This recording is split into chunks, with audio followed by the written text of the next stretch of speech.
নমস্কার, আমি দেবকুমার বিশ্বাস। আমি একজন ইলেকট্রিশিয়ান। এর আগের একটা ভিডিওতে আমি আলোচনা করেছিলাম যে ইলেকট্রিক্যাল লাইসেন্স কিভাবে তৈরি করতে হয়। তার যে প্রথম ধাপ সেটা কিন্তু আমি বলেছিলাম, মানে ওয়ার্কম্যান পারমিট।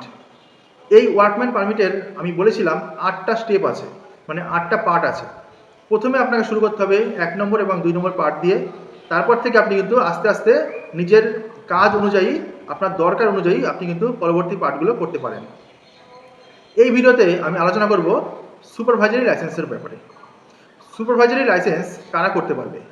যারা ওয়ার্কম্যান লাইসেন্সের পার্ট নম্বর 1 এবং 2 করেছে, তারা সুপারভাইজারি লাইসেন্সের পার্ট নম্বর 1 এবং 2 কিন্তু করতে পারে। তার সঙ্গে 11 নম্বর পার্টটা কিন্তু হয়ে যাবে। তাহলে আপনি সুপারভাইজারি লাইসেন্সের 1, 2 এবং 11 নম্বর পার্ট কিন্তু করে ফেলতে পারবেন প্রথম স্টেপে। এইবার যদি কেউ বলে না, আমি ওয়ার্কম্যান লাইসেন্স করিনি, আমি ডিপ্লোমা করেছি, আমি একজন বিটেক হোল্ডার ইলেকট্রিক্যাল ডিপার্টমেন্টে, ইলেকট্রিক্যাল স্ট্রিমে, তাহলে কিন্তু আপনি নিজের প্রথম সুপারভাইজারি লাইসেন্স কিন্তু করতে পারবেন। তা আজকে আমরা সুপারভাইজারি লাইসেন্সের কিছু পার্ট নিয়ে আলোচনা করব। প্রথম যে পার্টটার মধ্যে আপনার 1 নম্বর এবং 2 নম্বর পার্ট কিন্তু আছে, তাহলে আপনি করে ফেলবেন। এরপরে যদি আপনি মনে করেন যে আমি এই লাইসেন্সের 2য় নম্বর 3য় নম্বর পার্টগুলো করতে যাব, তার জন্য আপনাকে কিন্তু কিছু অন্য পার্টগুলো কিন্তু জানতে হবে। কেন এরকম সিস্টেম? ধরুন আমি একটা উদাহরণ দিয়ে আপনাকে বলি। সুপারভাইজারি লাইসেন্সের 8 নম্বর পার্ট যেখানে আছে মাইনিংয়ের ডিপার্টমেন্টটা, মানে যারা মাইনিংয়ের ইলেকট্রিক্যাল কাজ করবে, মানে মাইনিং সেক্টরে, তাদের জন্য কিন্তু ইলেকট্রিক্যাল মানে সুপারভাইজারি লাইসেন্সের 8 নম্বর পার্টটা করতে হয়। তাহলে আপনি তো কোনোদিন মাইনিংয়ে যাবেন কি না ঠিক নেই, তাহলে আপনি কেন 8 নম্বর পার্টটা করতে যাবেন? এটা একটা কথা।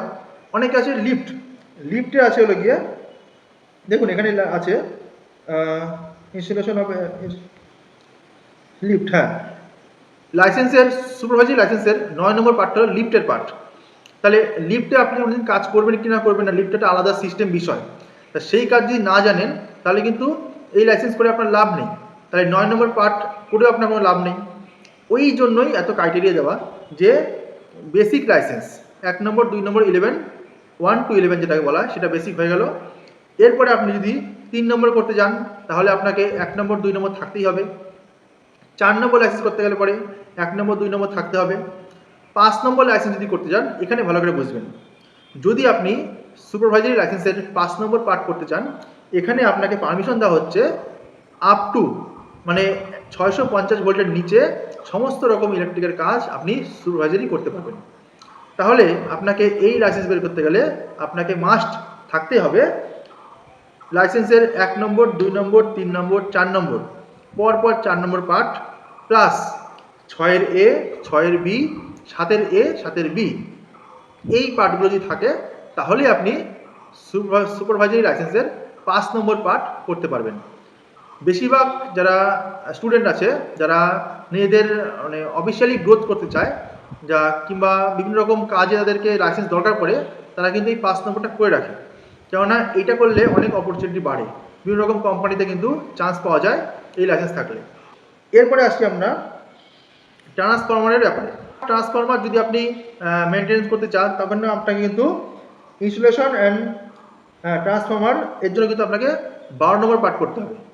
তা এই চারটা আমি আপনাদের স্ক্রিনশটের মাধ্যমে দিয়ে রাখবো, আপনারা দেখে নিতে পারবেন যে কোন পার্টটা আপনার দরকার লাইসেন্সের, আর কোন পার্ট করলে পরে আপনি নিজের মানে ফিল্ডে কিন্তু আরও উন্নত হতে পারবেন। তা এইরকম ইলেকট্রিক্যাল লাইসেন্স বলুন, ইলেকট্রিক্যাল সম্বন্ধে যত রকম যদি আলোচনা থাকে, অবশ্যই আমার সাথে কমেন্টে লিখে জানাতে পারেন। এরকম ভিডিও আরও পেতে আমার চ্যানেল সাবস্ক্রাইব করে রাখতে পারেন। আজকের মতো এই পর্যন্তই। পরবর্তী সময় দেখা হবে অন্য কোনো ভিডিও, অন্য কোনো সময়। ধন্যবাদ।